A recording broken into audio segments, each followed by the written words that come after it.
Emin Gun Nasirer and Aviv Zohar. Each of these people has made a distinctive contribution to this young area. I think some of them will talk about their research and also talk about, I think, more elementary things that we need to understand the basic research. We also have two other speakers that I didn't have time to find their pictures. Hagit Atiyah will be giving a talk tomorrow on kind of the background of the distributed systems background to blockchains. Joe Halpern will also be talking about knowledge and blockchains. Of the students here, this is a count of their affiliation, not nationality, but the institutions that they come from. So you can see we have a number of students from Israel, not surprisingly, but also a fairly good representation from other parts of the world. Most of you are students. Surprising number are faculty, and we have postdocs and other people also represented. So why are people so excited about blockchain? Well, part of this is just simple greed. So this is the price of a Bitcoin. As you can see, it went up to about almost $20,000 in January. Now it's a floating, I didn't look to see what it is today, but it's much less. And so one thing you might say, well, doesn't this mean that the party's over? Why, we thought that blockchain was going to revolutionize the world, and now it seems to be collapsing. Shouldn't we go off and study machine learning or something? So this is kind of the explanation of why we shouldn't actually care that much. I mean, unless you have a personal financial investment in this, we shouldn't care what the price of Bitcoin is from a scientific point of view. Now, every idea in computer science goes through something called the Gartner hype curve. So this measures the level of excitement. So people invent some idea. People say, what about virtual memory? What about garbage collection? What about machine learning? And then people get very excited about this, and they say, well, this is going to revolutionize everything, going to change the world. And then something like this happens. Then they realize, well, actually, it's not going to revolutionize the world that easily, because for every problem you solve, you introduce two more. And then people get angry, and they announce that the field is over, that it was all a fraud to begin with. And why were we ever so naive as to think that this was going to matter? Then, of course, what happens is that slowly people learn how to solve the problems. They discover applications. They do all kinds of interesting things. And eventually, the measure of success about any technical idea is whether it becomes boring. So, virtual memory was once a very hot topic. Now, all your laptops have virtual memory, and you never think about it any more than you think about your washing machine at home. And this means that the area has been successful. So someday, blockchain will become part of our lives, and we won't think about it at all, and then the area will be successful. Nobody will want to work on it anymore. But in the meantime, we'll have a lot of fun going up this slope here. So we should buy the Bitcoin? Nothing I say should be constituted as financial advice. My lawyer told me to say that. Okay, so now, before I start the technical part of the talk, of the lesson, I want to explain, I became interested in this area because somebody handed me a paper and said, look, this company just raised $100 million and they're doing Byzantine agreement. And I thought, wow, that's really interesting. I've been doing Byzantine agreement for a long time. Who knew that there were any applications? So I started reading the paper, and it was clear from the third paragraph that these people had no idea what Byzantine agreement was. And they ended up hiring some Berkeley professors to fix everything. And I think they tried to destroy all the earlier copies, and they raised another $50 million after that. So number one, the bar is low, and number two, there are no penalties for failure. So this is the perfect area to work on. Now, what's the relation between classical distributed computing and blockchain? Well, in the old days, we had these kind of adorable little adversaries that we would run against. We would worry about timing. our algorithms had to be asynchronous. If messages were late, oh my God, what would happen? We had to worry about crashes. You don't hear from somebody, did they crash? Are they just slow? And we spent, a lot of us paid our salaries for years writing papers on how to deal with this.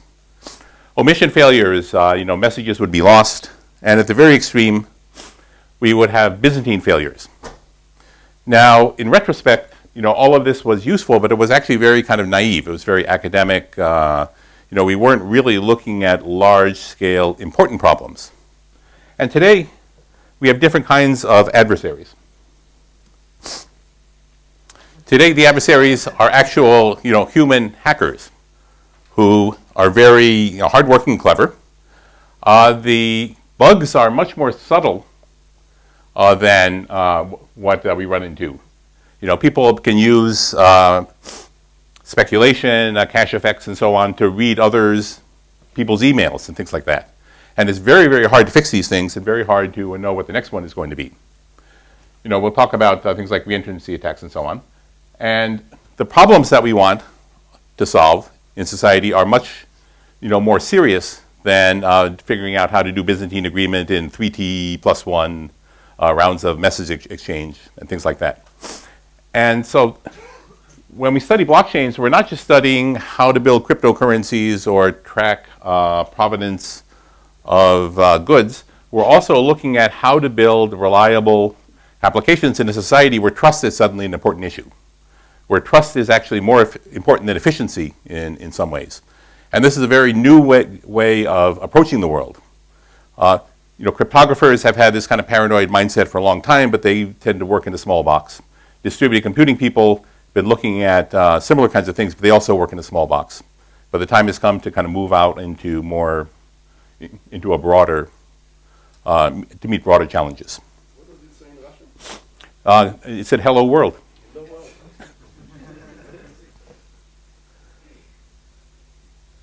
Okay, so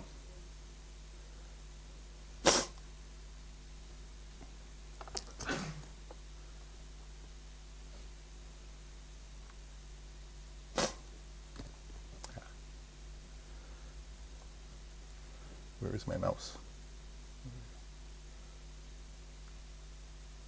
What happens when you tangle with Russians? Oh, They could pronounce the right words.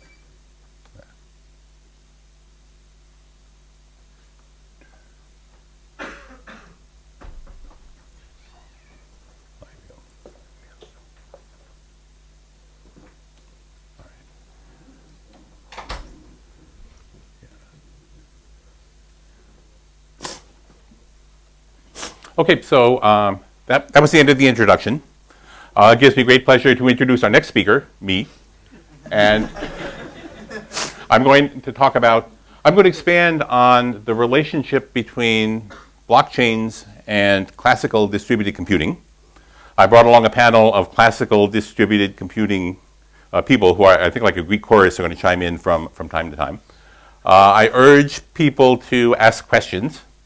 I understand people in Israel are a little shy in public, but but don't hesitate if you don't understand something to raise your hand. If you think I'm wrong, you have 30 seconds to explain my mistake. So, What's the question? What's the picture? oh, that's something built out of blocks. Yeah. Okay, so as you know, Bitcoin has been in the news a lot. And part of my story is that Bitcoin is not blockchains and kind of vice versa. And I must admit that, like a lot of people, I'm kind of fascinated by this, but not in a healthy, nice way. It's a little bit like driving down the highway and you see there's a big accident on the other side of the road. And you're a bad person for slowing down and looking at it, but you just can't turn away. So, and again, part of this is is greed. This is the Bitcoin price right up to until where it started going down. And what happened there is a lot of people who didn't deserve to made a lot of money. And a lot of people who probably did deserve to lost a lot of money after this. And nothing attracts attention like this kind of casino gambling atmosphere. And I cynically exploit this because it means I can get students who are interested in working on the scientific problems. But it's important to realize that this isn't the point from our point of view. Now, most people in the public learned about blockchain when the FBI shut down Silk Road, which was the largest darknet marketplace for things like drugs, weapons, assassins for hire. And in order to buy these services, you would buy them with Bitcoin. And to this day, illegal services are probably the biggest market for something like a Bitcoin. There was a very dramatic case where the FBI caught this guy sitting in a Starbucks somewhere with his laptop open. But the publicity is what brought Bitcoin to people's attention. But there's no shortage of other stories that are hard to ignore. So there was an organization called Mt. Gox, which was a kind of a bank or a wallet where you could store your Bitcoins for safekeeping. And then one day, several hundreds of millions of dollars just vanished. And to this day, nobody's completely sure whether that money was stolen by the owners, whether it was stolen by some mafia organization, whether it was just lost through incompetence. And I've heard all kinds of colorful stories. I'm surprised that Hollywood hasn't made a movie out of this yet.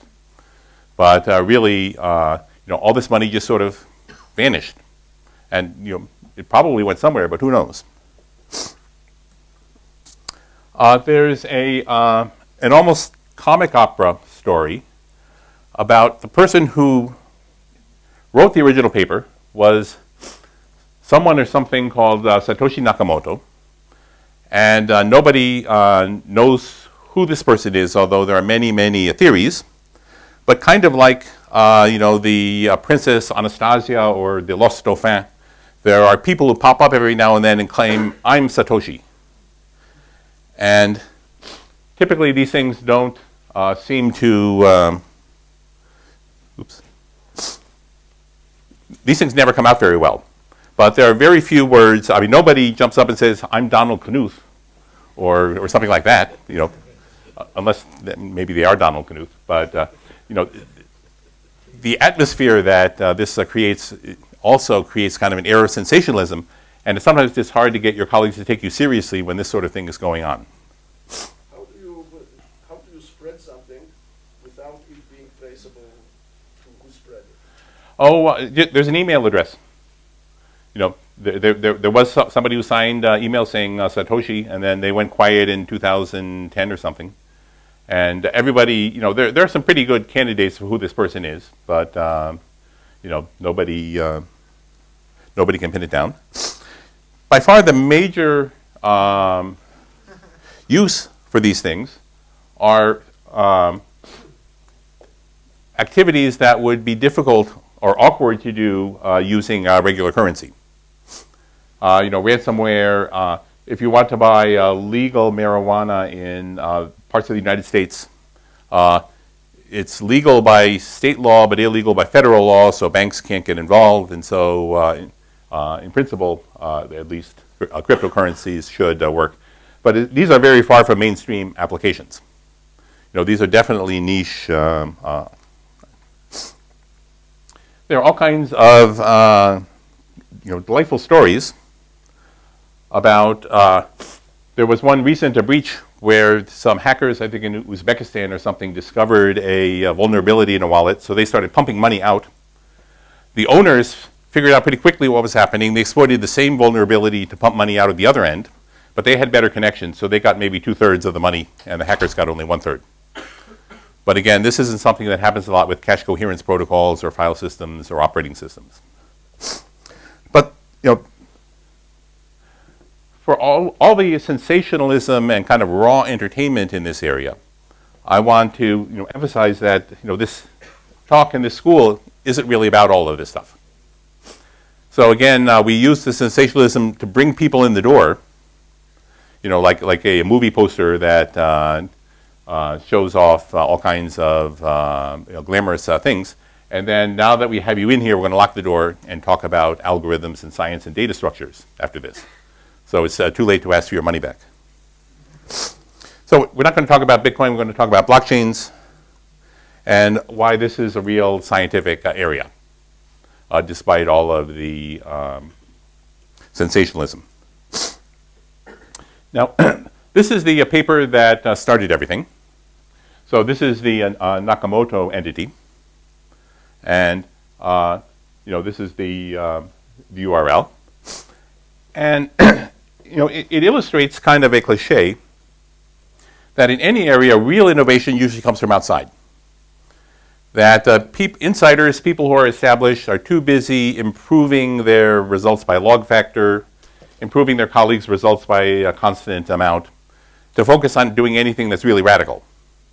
Because we're really good at marginal improvements, why would we take such a risk?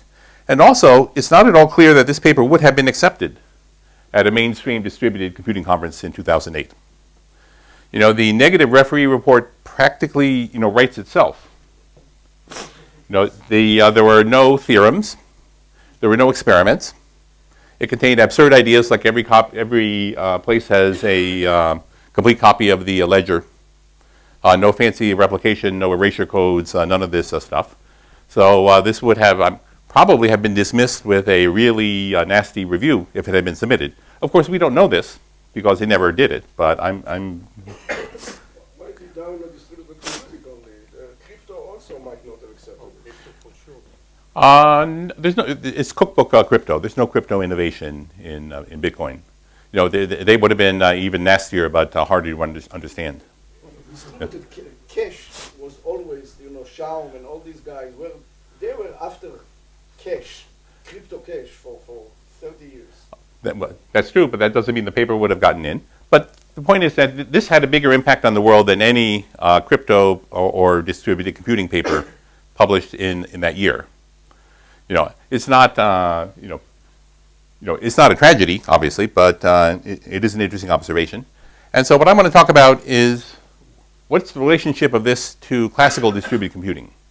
So a lot of people think that blockchain is something new that just kind of popped out of the air, and that everything in it is entirely kind of new area, and existing computer science has little to offer. And of course, I'm going to argue the other way around, that most of what people do in blockchains is kind of standard core distributed computing, except it's been given a different name, and the people who work in it had never read or understood prior work.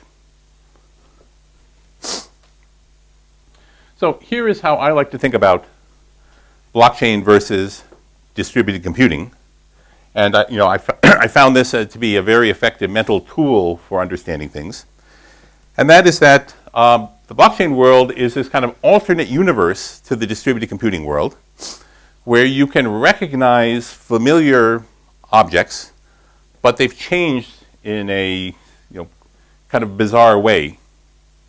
So you can see the analogies. It's not exactly the same. I'm not saying that there's a trivial reduction. I'm not saying that we can kind of march in there and fix everything.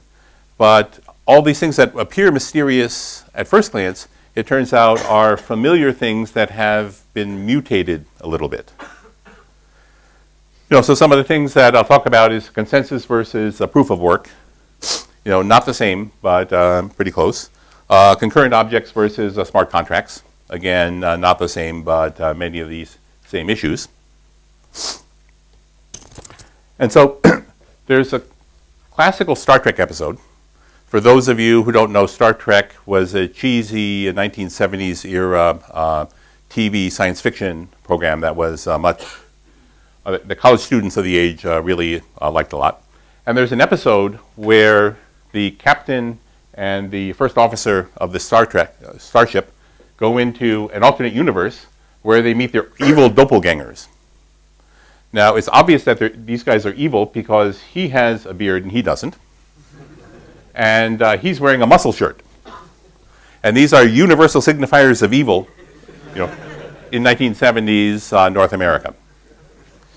And so the claim is that the evil doppelgangers of distributed computing are all these blockchain people. And once you understand that, things will come in more into focus. Okay, so like I said, the fact that a lot of the people in the blockchain world were trying to reinvent distributed computing without knowing it didn't always turn out so well. So especially in the early days, there were many kind of technical failures. And I think a lot of them could have been avoided if people really had understood what Byzantine agreement was and what existing algorithms were able to do and not do.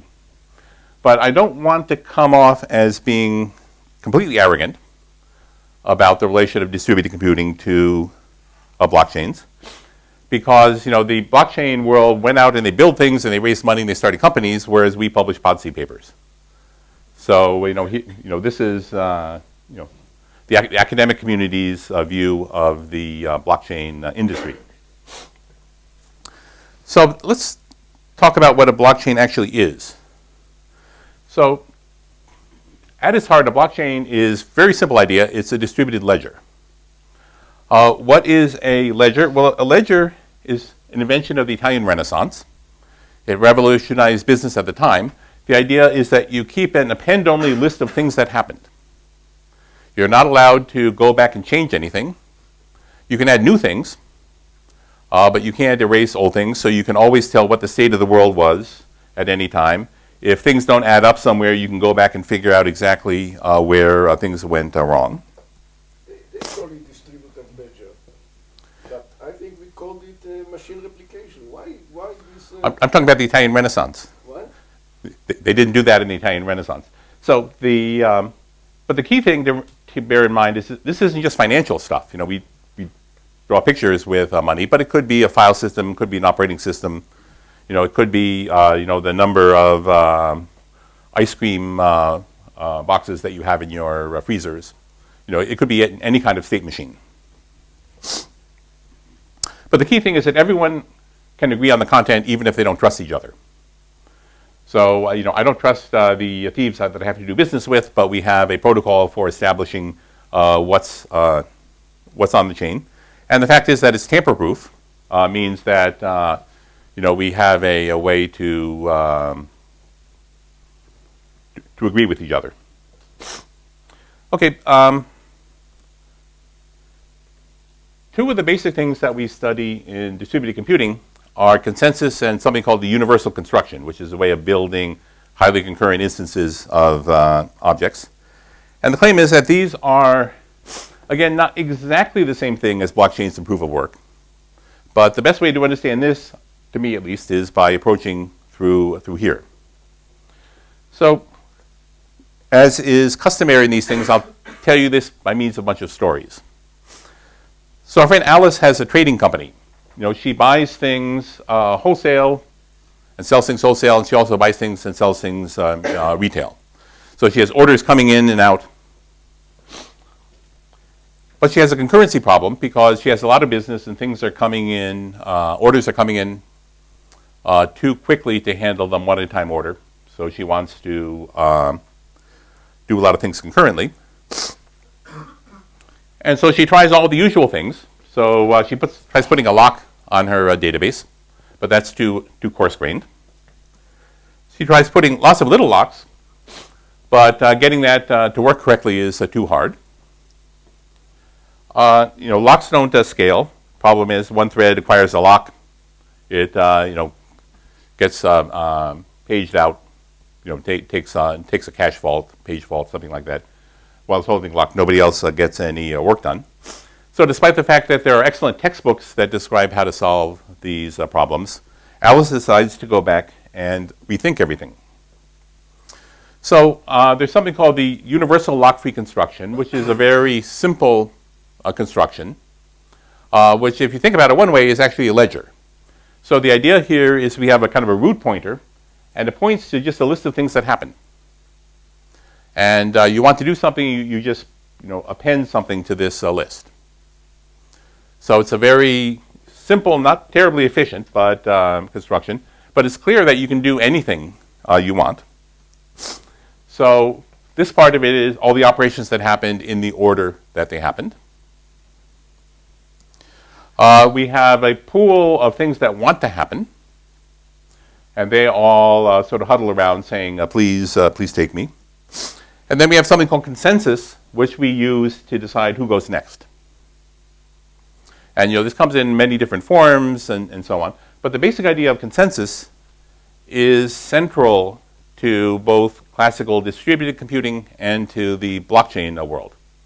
Now, you have to be very careful because when people say consensus, they mean slightly different things, and they never tell you exactly what they mean. So you can have long conversations with people about consensus and then realize at the end that you were talking about something different. So I'm going to start with the kind of simplest description, where we have a bunch of agents, represented here by little chips, and each one has its own input. Its input is private. It could be something that somebody typed on a keyboard. It could be a message that it got. It could be something that showed up on a radar screen. And then they communicate with each other. And we don't particularly care how they communicate. In some contexts, it'll be messages. Others, it'll be shared memory. In blockchain world, it's usually some kind of peer-to-peer system. And at the end, they all agree on somebody's input. So each one says, okay, so we'll go with the green thread's input. And what we want is that everybody has to agree. We don't want any disagreement in classical consensus. We want everyone to finish in a finite amount of time. It doesn't do any good if you take too long. And we want to make sure that the value they agreed on was somebody's proposal, that nobody could sneak in something trivial or incorrect. And these are basically the three properties that we want consensus to have. Now, when we look at the blockchain world, again, this is not going to be exactly like this, but it's going to be very much like this. And to me, the way to understand it is to start out with these principles and then think about the deltas. Think about the difference between classical consensus and the kind of consensus people use in the blockchain world. So the nice thing about the universal construction is that the ledger part is very simple and sequential. There's no concurrency here. Everything is totally ordered, whether it needs to be totally ordered or not. And all of the concurrency part is in the consensus. So we don't need one kind of concurrent mechanism for queues and another kind of concurrency mechanism for priority queues, another for operating systems and for file systems. If you can do consensus, then to a first approximation, you can solve everything. You might want to optimize it and so on. But this separates this very complicated concurrent system problem into discrete pieces where only one of them is hard. So this is kind of what the things look like. You get the operation. You join a consensus protocol. Did I win? Then you do what you do when you win. And then you generate a response to whoever it is who originated the request and go around. If you lost, then you try again. And this is pretty much how everything works. Now, there's one thing I haven't mentioned so far, which is being tamper-proof. So right now we have something where if we can do concurrent consensus, we can build this ledger system. But we don't have any way of preventing people from going back and changing things after the fact. For this, we need something called cryptographic hash functions, and you're going to be seeing a lot of these. So the basic idea here is that evaluating a function one way is easy, but going the other way is very hard. So I can take a cryptographic hash of something, and that's not particularly hard. But if I give you the hash of something, it's very hard for you to go back and figure out what the original value was. It's very hard for you to find another value that would hash to the same thing, even though such things must exist. So we're going to go back, and I'm going to put on each log entry here, I'm going to put the hash of the previous one. And these are all kind of linked together so that if I change something here, the hashes won't add up. So by putting hashes onto these log elements, I can make them tamper-proof. I can guarantee that once the consensus says that this element is on the list, that nobody else can go back and change things. So each entry has its predecessor's hash, and this means that everything can be audited. If something goes wrong, you can figure out which one was tampered with. We're going to see a lot of this, not just with simple data structures like this, but with things like trees and so on. This is called Merkle a Merkle data structure. The direction was wrong. You went from the red down. The consensus is the front. You have to change backward, not to the. Adding to the back of each time consensus says That's because reading from right to left has confused your brain, but this is actually the right direction. Okay, so Alice has decides to sell her business, and she decides she wants to sell frozen yogurt. But her business isn't going very well because when she gets deliveries, the frozen yogurt often shows up melted, and nobody wants melted frozen yogurt. I mean, I don't know why anybody wants frozen yogurt, but but certainly nobody wants melted frozen yogurt. So she goes to her supply chain. So the yogurt is made in Carol's factory, and it's delivered by Bob's delivery system. And somewhere between here and Alice's shop, the yogurt keeps getting melted. So she goes and she confronts Bob. And Bob has a great argument. He says, first of all, I never transported that yogurt. And when I delivered it to you, it was frozen. And by the way, it was already melted when I got it. And so all you need to do is believe one of those arguments, and he's off the hook. And so this is so Alice doesn't know what to do. She asks Carol about this, and Carol comes up with the same argument. So Alice has another problem. How to establish tamper-proof responsibility for her supply chain. Now, the reason I'm bringing this up is because everyone talks about glamorous and scandalous applications like cryptocurrencies, but in the long term, I think that blockchains are going to have more of an effect in boring things like keeping track of supply chains, keeping track of provenance, things of that nature. So what Alice does is she says, okay, I'm going to use a ledger. I'm going to keep it in the cloud. I'm going to get a bunch of temperature sensors and put them in the trucks. And I'm going to give Bob and Carol signatures so they can sign off when they transfer custody of the yogurt. So I'm going to basically use a blockchain to figure out why my frozen yogurt shipments are not coming through. So the sensors here are going to do sensor readings, and they're going to record the temperatures at each moment. There'll be hashes in here which I didn't draw because the picture gets too complicated. But this part of it is a tamper-proof list of the various temperatures. If you're worried that the sensors might be inaccurate, you can get a number of them and have them vote with each other using kind of standard protocols. Then when custody is transferred, so Carol and Bob can both sign a document saying that at 13:30, Carol handed the shipment to Bob. Then we have the temperature in Bob's truck. And so in this way, Carol can figure out who is responsible if the yogurt shows up frozen. If Bob claims that it was already melted when he got it, then they have the signatures here and they have the sensor readings to disprove that. So now Alice can sue either Bob or Carol. Yes?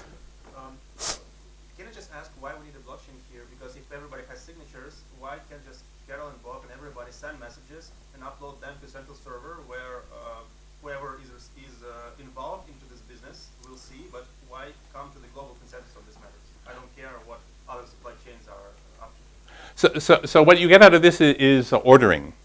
So because each of these has sort of the hash of the previous one, we know that things happen in this order. So the truth is you could put this in a, the things that we need are want to know the order in which things happen, and we want things to be tamper-proof. And so the thing about each of the sensors could also sign their entry, but if they were inaccurate about the time, if they put a timestamp on and they lied about the timestamp, then it would be difficult to track that down. So we're talking not only about hash chaining, but also about proof of work. Everything is proof of work here. Everything is totally ordered. So I think what you're describing could do most of what you want. And in practical matter, it might be an okay solution. But the blockchain, in some sense, gives you the full ordering, tamper-proof, everything that you want. And I'm really emphasizing this again because I want people to break out of the idea that everything is about currencies. Now, there's an important technical thing here, which is that in this system, everyone has an identity. So each of, Alice and Bob have signatures. Let's say that the censors have signatures. And so we're not worried about a random person coming in and messing things up by putting things onto the blockchain. We also know that if Alice and Bob sign something that's false, then we can sue them because we have their signatures. It isn't some random person that we can never track down. So the fact that this model has believable identities is very important because soon we'll talk about blockchains in an environment where there are no identities and there is no accountability. So the parties have identities, the humans have passwords, the censors have keys, and we're not worried about voter fraud. And in particular, if you're caught cheating, there's accountability. So this is not the kind of libertarian paradise of hardcore Bitcoin advocates. Here we're relying on the fact that we have police and courts and things like that if somebody misbehaves. Okay, so then Alice is a serial entrepreneur. So she sells her frozen yogurt business, and she says, I'd like to start up a restaurant. Now, the thing about restaurants is that they're expensive. They're capital intensive. You need to buy equipment, and you need to pay rent. You need to spend all that money before you even sell any meals. Venture capital is expensive, so she decides to raise money. Well, she says, maybe she should do an initial coin offering. Well, that's not very fashionable anymore. So instead, he says, well, let's sell coupons. So Alice says, I will sell you a coupon, which when the restaurant is up and running, you can have a discount meal. So you give me money now in return for a discount on a service later. And this is attractive because it's not stock, so it's not really regulated. Alice, being media savvy, says, okay, we'll call this a crypto coupon. So if you can buy crypto coupons for Alice's future restaurant, you can resell them. Hopefully there are speculators somewhere who are willing to bid up the price because they think they can sell these coupons to people who are willing to pay even more. So not everybody who buys these coupons is really interested in having a meal at Alice's restaurant. But this is something called the utility token. You get your discount meals when the restaurant opens. In the meantime, Alice gets her money. So in order to make this work, we need to revisit some basic cryptographic notions. I'm sure you've all seen this all a million times, but I'm going to do it anyway just to make sure we're all on the same page. So we have public keys and private keys. Everybody has a public key that they tell everyone, a private key that they keep secret. And the idea is that Alice can take clear text, use her public key, and encrypt it to something that nobody else can read. Alice can use her private key to decrypt it. So you can take public keys, encrypt something that no one else can read, and decrypt it. And in fact, anybody can encrypt anything with Alice's public key in a way that only Alice can read this. We can turn this around. If Alice takes something and encrypts it with her private key, then anyone can decrypt it. But it means that only Alice could have done this. And so this is a digital signature. So using public and private keys this way, you can write something that only Alice can read. Alice can write something that only Alice could have written, which constitutes a signature. So Alice is going to use these things for the ledger for her coupons. So Alice is going to make a block, and don't give yourselves headaches by trying to read this right away, because I'll break it down. So this is what a block looks like when Alice creates a coupon for her restaurant. So what she says is that anyone who knows the private key, doesn't even have Alice's name in there, it says if you know the private key, then you have ownership. So knowledge of a private key gives you ownership of the coupon. The proof of ownership is the public key. So it's not enough that I secretly know in my heart that I own this coupon. I have to be able to prove it to everyone else.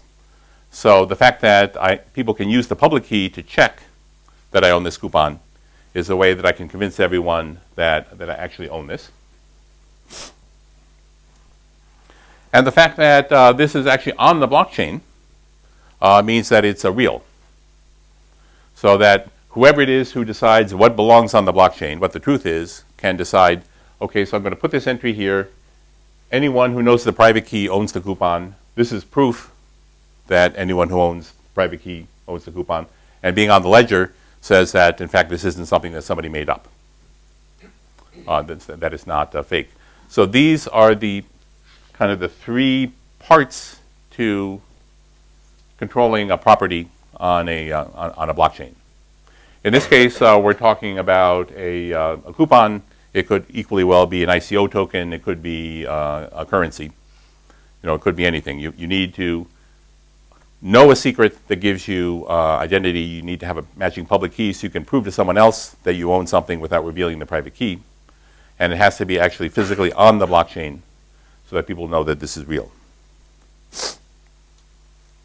Okay, so now Alice decides that she's going to take her coupon and split it into two parts and give them to two other people. So this is how spending cryptocurrency works. This is how transferring ownership works. So here, this part is signed saying, I know the private key by signing it, and anyone can use the public key to check it. So that says that I'm authorized to make the following transfer. What is the transfer? Well, the transfer says that well, I'm going to transfer to the, I'm going to list two public keys, and anyone who can prove that they know the matching private keys, they now own half of the coupon. So again, each of these pieces establishes the chain of ownership. So if you want to claim this, you can show up and prove that you know the private key. Again, without revealing the private key. And that way you can exercise your ownership rights. So this is basically the only information that you need if all you're doing is transferring coupons around.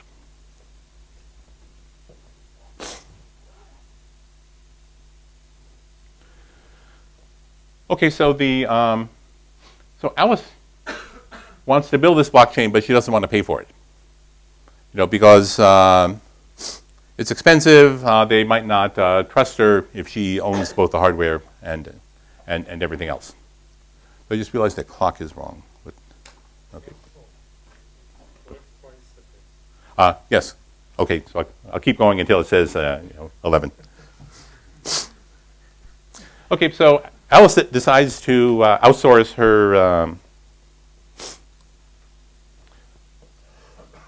her blockchain management, and her key insight, the clever idea, she says, I'm going to offer extra coupons to the people who run the blockchain for me.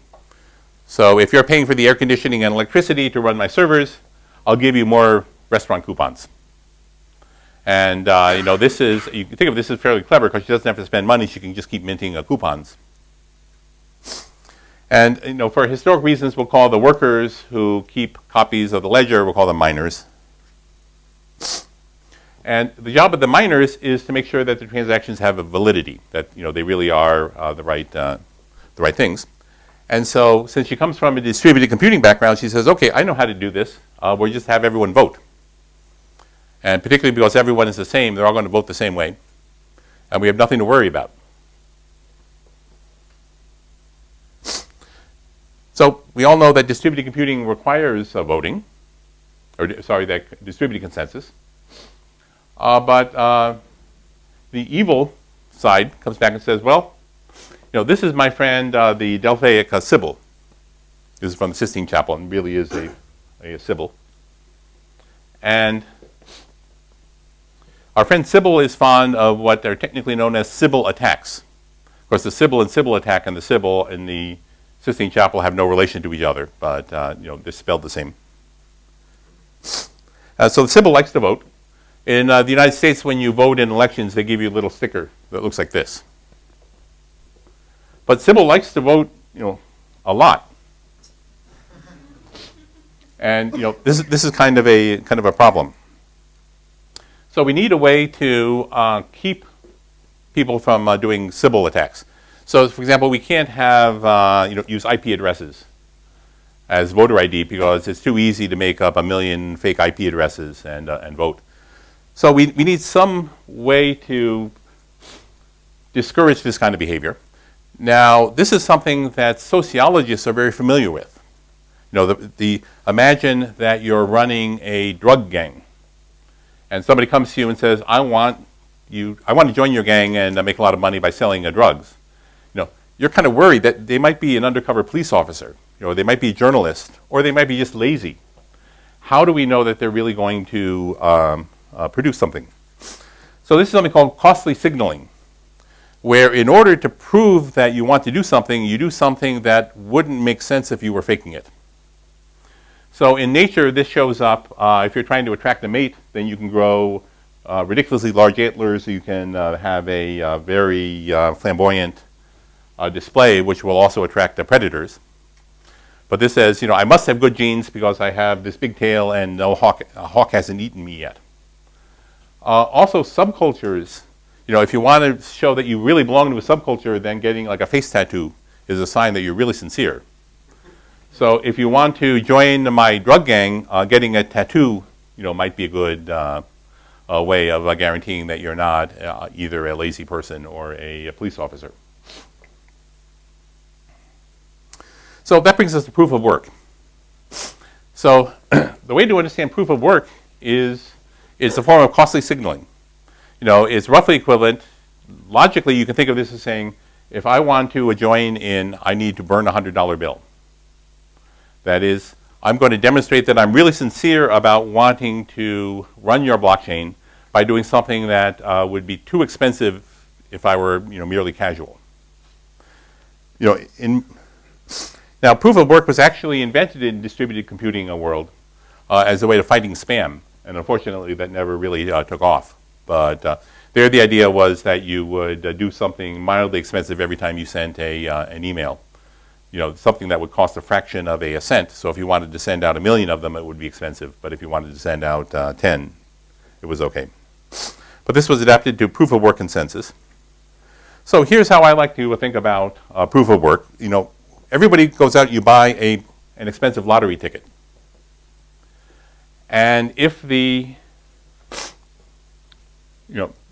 if you win, then you get to decide what goes on the blockchain, and you are paid handsomely as long as people who come after you agree that you did it correctly. If you lose, sorry, you just lost. And so the fact that you only get paid if what you do is endorsed by later winners is an incentive to behave yourself. But this makes Sybil attacks expensive and pointless. Because it doesn't matter if I have 100 sock puppets. If they all have to buy expensive lottery tickets, then I don't gain anything by pretending to be 1 million people instead of one person.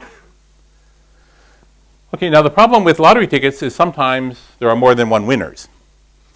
And this turns out to be important for understanding proof of work blockchains. Here the idea is that it could be that 2 miners simultaneously win the lottery and win the right to append something to the blockchain. Later on we'll talk in more technical detail about how this is done. Right now I'm in the introductory part. I'm just trying to give you the conceptual idea, and then we'll work on the specifics later on. So what happens is you have 2 winners, and we don't know which one wins. So eventually the one that acquires the most followers wins, which is kind of like classical consensus, but not exactly.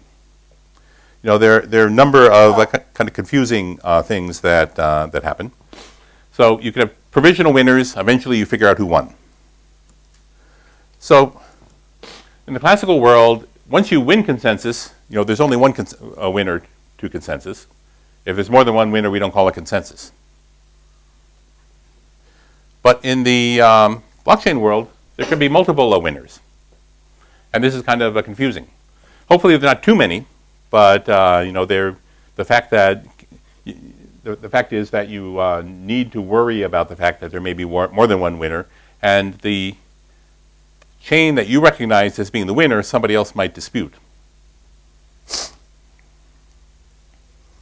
So classical consensus, once you reach consensus, you stay in a state of consensus. Things don't change over time.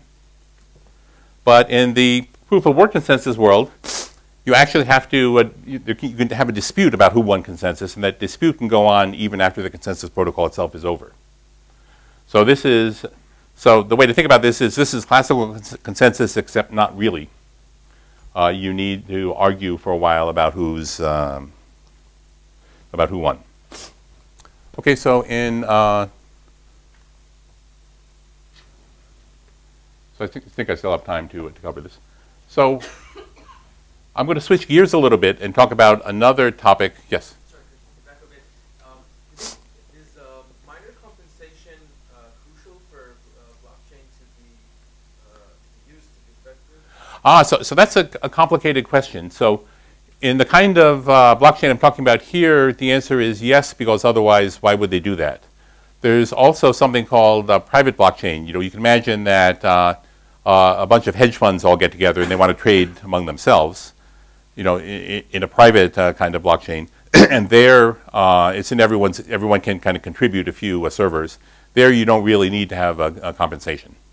So for public blockchains, like Bitcoin and Alice's restaurant here, you do need to have some kind of a compensation. But they're financially based blockchains. When we're talking about financially based, how would you? So typically, the way you do things there is you have kind of a native currency underneath. So you get paid in some currency that allows you to, say, run your own applications on the blockchain. Yeah. Like gas in Ether is an example of that. So you might be running ICO tokens on top of Ethereum, but you're still using Ether to pay for. In fact, that's arguably the only inherent value that Ether has, is that you can run smart contracts on top of it. Yeah. You presented the Dwarken Noah Hashcash before, but Bitcoin also has the adaptive proof of work. Is that something that also has some prior work? No, I think the adaptive part is new, as far as I know. So I think the original Dworkin Nauer, I don't think it was adaptive, but it's true that Bitcoin has this feedback, because they want to keep the rate of block generation constant. Because if it's too fast, you have too many forks, and if it's too slow, then no one can stand to use it. So they do have this feedback thing. We'll talk about that sort of thing in more detail, later on in the course. But that's a good question. Yeah. So a smart contract. This is what Wikipedia says, which isn't all that useful. The thing to understand about smart contracts is smart contracts are not contracts, and they're not smart. But it's a brilliant marketing ploy. Smart contract is like a shell script. It's just a piece of code that gets run under some circumstances. There's nothing particularly mystical about it. And people who talk about the relation between smart contracts and contracts, I don't know why anybody does this, but it's really scripting language. So don't worry too much about looking at the code, but a smart contract looks like an object in an object-oriented programming language. So here is a simple voting contract. There's a map from addresses to voters, saying that if this is your address, then this is then you can vote. So it manages a long-lived state, kind of like an object. It exports functions, which are like methods. So here, for example, you can vote. You can say, I want to vote for this particular proposal, and then the code will do what needs to be done. Contracts can call other contracts, the same way that a method of one object can call another object. And there are many technical differences between object-oriented languages and smart contracts, which we'll talk about later, but to a first approximation, it's just an object. Now, one thing I want to mention is that the model looks like it's single-threaded. So there's only one program counter. And so if you read the documentation, they say, don't worry about concurrency. We have, there's only one program counter that executes everything. And so we don't need to have a concurrency model. We don't need to do any kind of anything. Just relax and don't worry. So at this point, we should be, the music from Jaws should be, rising in the background, because we'll see what happens with that. So contracts executed sequentially by miners. They're re-executed sequentially by verifiers afterwards. This is, here I'm thinking mostly of the Ethereum smart contract model, but the rest are pretty similar. And so there's, no concurrency, no worries. So one of the first applications of Ethereum smart contracts was something called the Distributed Autonomous Organization, or DAO. And here the idea was that we're going to have a hedge fund that basically manages itself through smart contracts. We don't need administrators, secretaries, or anything. Investors would pool their money, and then they would vote on where to invest. And all of the bookkeeping would be done automatically by the smart contracts. And so it was originally capitalized around 50 million or so. It's controlled by a combination of smart contracts and voting.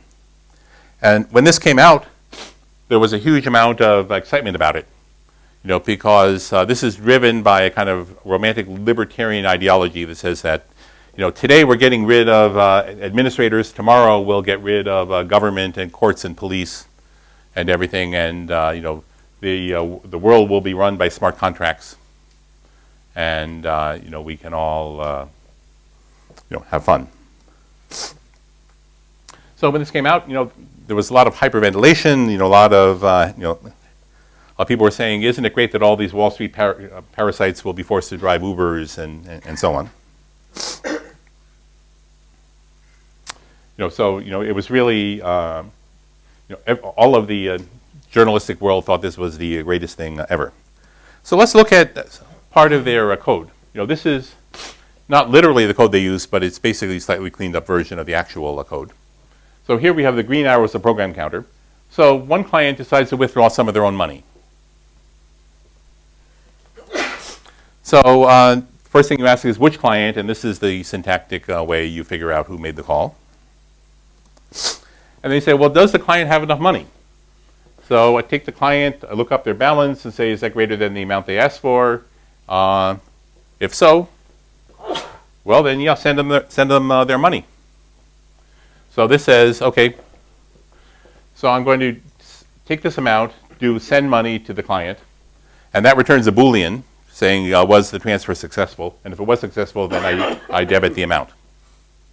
So this is fairly straightforward. And what happens when you do this looks like that. And if you had more time, and if you knew there was something fishy, you already could probably figure out what the problem is.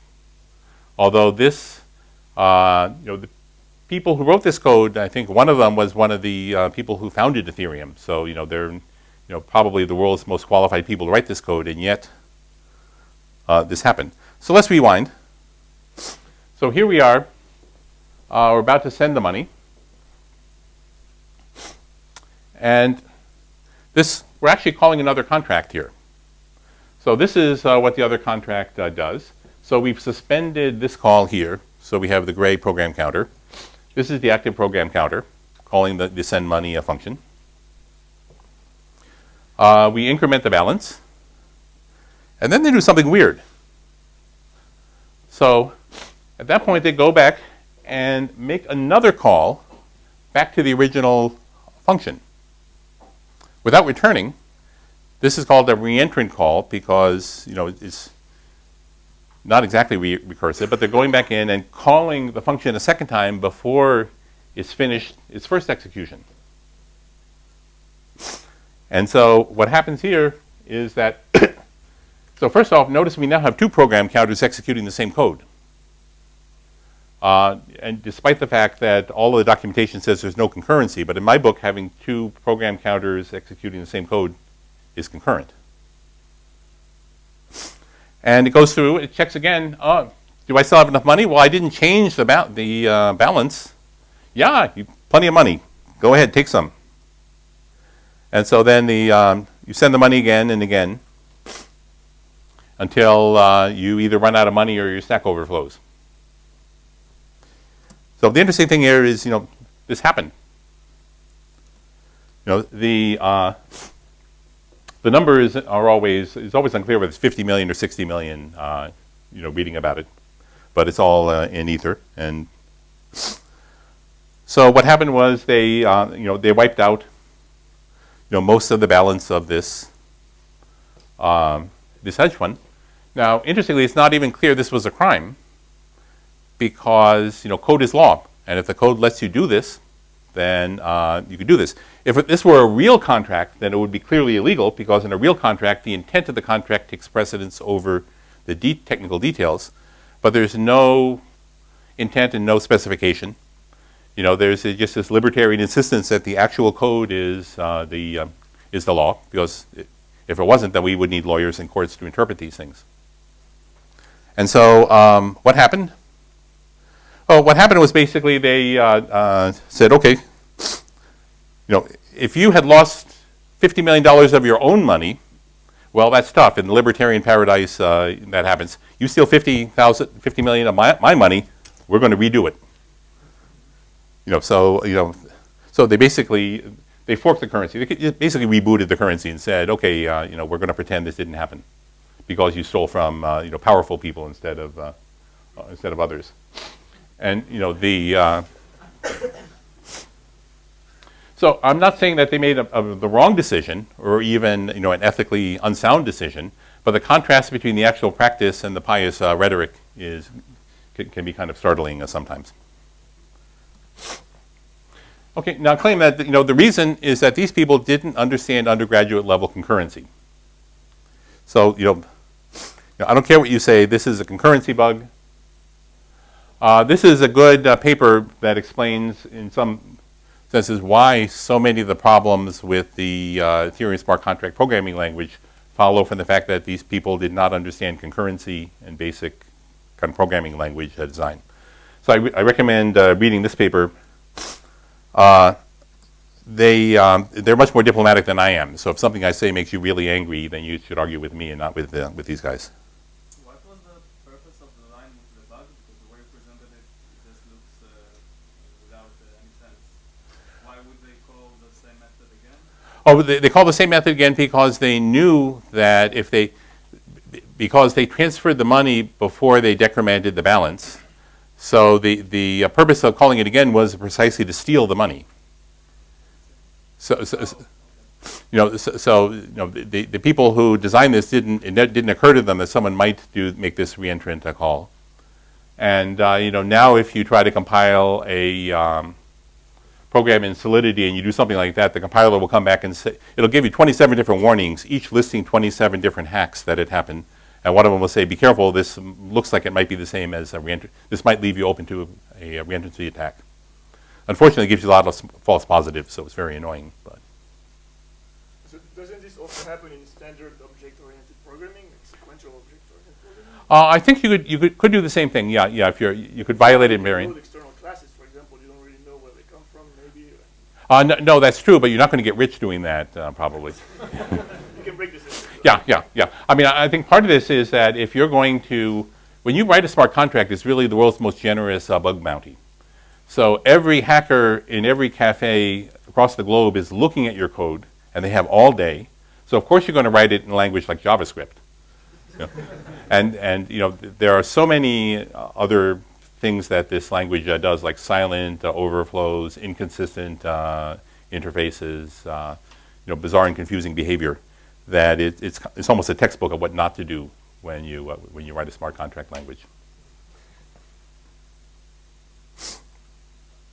So what we claim is that this they could have avoided this thing if they knew about kind of classical ideas, but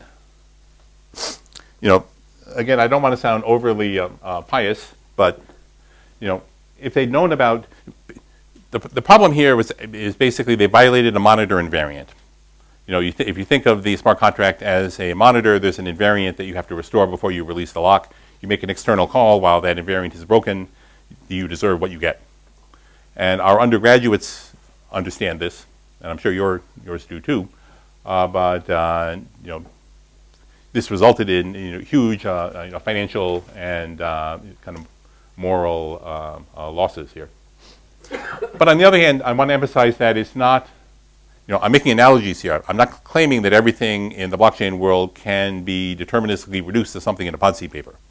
That's not true. But you can go get like 80-90% understanding of what's going on here if you rename the concepts into classical concepts and figure out the small ways in which they differ. Writing smart contracts is hard, and I think the choice of a good language and a good virtual machine and so on is still a very active research area. Okay, so I'm going to wrap up. So one of the, to me, amusing things about blockchains that you don't get in cache coherence protocols or case-set agreement or so on is that it has its origins in a kind of political and philosophical attitude, which is rare in the technical world, which is this kind of romantic libertarian view that we should get rid of government and all do commerce and law through mechanisms, through computer mechanisms rather than human institutions. Now, to some extent, it's hard not to sympathize with these things. So censorship resistance says that any pair of parties should be able to do business regardless of interference by governments, corporations. The government of your country doesn't want you to do something, Facebook doesn't want you to do something, too bad, we can do it anyway. A trust-free society says that we don't need to trust Visa, MasterCard, governments and so on. We can run things ourselves. And the idea that mutable code is law means you can't be corrupted. You can't bribe anyone because you can't bribe a computer program. Now, like many of these 20th century ideologies, it thinks it more complicated when you try to implement them. The idea is that you're going to say immutable code is law and your immutable code is something that doesn't change is kind of a gift to hackers everywhere, because it really does mean that once you make a mistake, it's set in stone. There's nothing you can do to change it. So, oh dear, spelling it. So the claim here, though, is that blockchains will have a bigger impact on society than many of our mainstream distributed computing applications. Despite the fact that it sort of came from a random place, and despite the fact that the early work is maybe not all that scientifically sound, I think it's really going to take distributed computing into the current century. But the way to think about this is to think about this as if it were a kind of a new next generation of distributed computing, not as if it were something that's completely new and completely unprecedented. And this is something, part of what we're trying to do here is to take this wild, chaotic, primordial world and rationalize it and understand it. And activities like this school here are a way of taking this knowledge, which is not really codified. It's still, there's still controversy. I fully expect that some of the other teachers here are going to stand up and contradict various things I say. I'd be disappointed if they didn't. But, together we're kind of making the first steps at turning this into a real scientific activity, as opposed to something you can spend hours, reading scandalous blog entries about. Okay, so we'll break here and start again. I guess in 10 minutes. Thanks.